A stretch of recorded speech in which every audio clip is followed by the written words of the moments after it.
खिपरो में अवां खे ख़बर ॾींदा हलूं त खिपरो में चौमासी जी बरसातनि सबबि खिपरो जे CNG रोड ते पाणी बीहण सबबि दुकानदार इलाइक़े वासी सख़्त परेशानियुनि खे मुंहुं ॾियण लॻा आहिनि। खिपरो जे CNG रोड ते जिते टे गवर्नमेंट जा स्कूल आहिनि, इन रोड ते खिपरो तालुके जी सिविल अस्पताल आहे, जिते मरीज़नि खे अच वञ में सख़्त परेशानियुनि खे मुंहुं ॾियणो पइजी वञे थो। बरसाती पानी नेकाल न थियण सबबि CNG रोड ते क़ाइम जामा बिलाल मस्जिद जा निमाज़ी पिण परेशान थी विया आहिनि। सेवन जी रोड पंहिंजो सिविल अस्पताल जो मेन रोड अथई, उन जी इहा ई हालत अथई। ॾिसी रहिया इहा हालत लॻी पई आहे।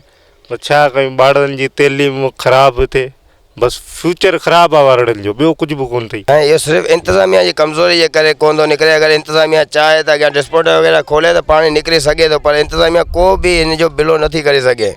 इहो तालका हॉस्पिटल जो मेन रोड आहे।